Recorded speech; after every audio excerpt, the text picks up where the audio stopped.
So now let's go ahead and talk about Ukraine.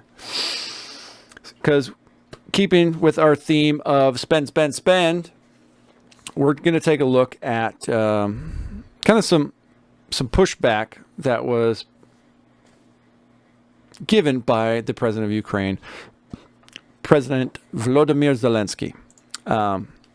He had responded in an interview with, I believe, Piers Morgan, did an interview with him and his wife, but generally has been responding that Americans being unhappy with the continued amount of financial support to Ukraine. He had some things to say about that. So this is an article from Newsweek, which isn't generally a very reliable source anymore, but they do have nice quotes from him, so I'm just going to go ahead and ride with those. Ukrainian President Volodymyr Zelensky said Americans balked at the cost of U.S. support for Kyiv's fight against Russian aggression. Should keep in mind, quote, "We are fighting for absolutely communal values." I mean, we're fighting for the same values that you would be fighting for. Essentially, by funding us, we're fighting for you.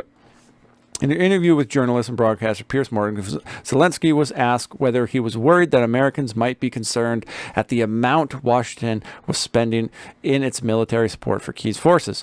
In June, inflation over the previous 12 months hit 9.1. We discussed that earlier, its highest level since 1981. In May, President Joe Biden signed a $40 billion support packages from Ukraine, and U.S. supply of M1842 high mobility artillery rocket systems, or the HERMS, has made a difference on the battlefield against Ukraine. So long and short of this story here is Zelensky's pushing back against the amount of Americans that are pushing back against the spending going on in Ukraine. It seems like every other week, Joe Biden is signing another piece of legislation that is sending more money to Ukraine. So I happened to find this nifty little document here that details some of the actual spending in Ukraine. All the security assistance that's going to this. This is from the Congressional Research Service.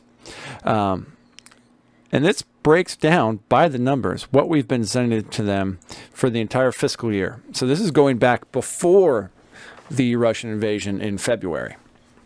So we have, over the last year, since last August, we have sent them $6.3 billion worth of assistance in one way or another. Just in August alone, almost over half a billion dollars, $550 million. July, $175 million. $575 million in total for July. Even more than that. Good Lord. So we sent them money in July 3 different times, one for $50 million, $400 million, and $175 million. June, we sent them 3 times, $700 million, $350 million, $450 million. May, twice. That was it. That was a low month for us, $150 million and $100 million. Let's take a look. February, sent them $350 million. March, $200 million. March 16th, $800 million. Oh my gosh. So you might ask, how are we spending this $6.3 billion? Well, they happen to have a little breakdown of what it was that they sent them. We have 2 National Advanced Surface-to-Air Missile Systems, 16 high-mobility artillery rocket systems, those HERMS, and ammunition. Over 1,400 Stinger anti-aircraft systems, over 6,500 Javelin anti-air systems, and over 20,000 other anti-armor systems, 700 plus Phoenix Ghost tactical unmanned aerial, what is the UAS? They're drones. The system, unmanned aerial system, that might be it. But yeah, 2 different kinds. Sent them over 700 of the Ghost Phoenix Tactical and the Switchblade Tactical.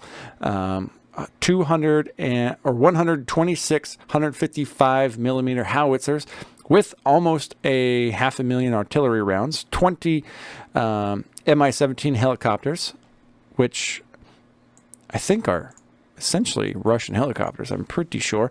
Hundreds of armored Humvee vehicles, 200 M113 armored personnel carriers. So those are like little boxy looking tanks.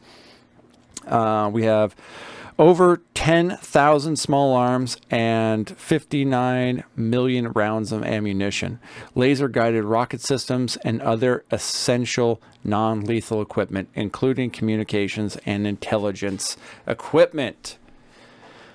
Woo! Again, inflation much? Now, this is done on a little bit different tilt than our standard spending. Any kind of money that we send them, any kind of goods that we send them, are done under what's called the Lend-Lease program, which means the minute we do that, we are financially invested in the future of the outcome, because what that means is essentially these are all loans that we are giving them in one way or another. Even if we're just sending them weapons and things like that made in America, we're shipping it to them, all that cost, Raytheon still gets paid. Boeing still gets paid. All these people still get paid. The government takes on the debt in agreements with the Ukrainians that will be paid back. So by that effect, we got $6.3 billion invested in the positive outcome of Ukraine still existing on the back end of this war. I don't know what amount in dollars that would require us to ensure that they win. But we'll put it this way. If Russia was to have somehow marched right into Kyiv and taken over the entire country, we were not getting that money back, because Ukraine as a sovereign nation doesn't exist anymore. So yeah, there you go. There's a nice little tidbit of more spending. This will do nothing for inflation but make it worse for us everyday Americans. And yeah, that just seems to be the tact of the current regime, is if there's a problem, let's throw money at it, and then the American people in our voting base will love us for it.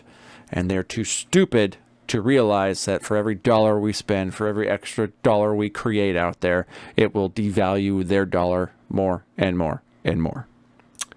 So with that, I am going to bring this segment to a close. Welcome to the south of the streets, coming at you every week with this food for thought.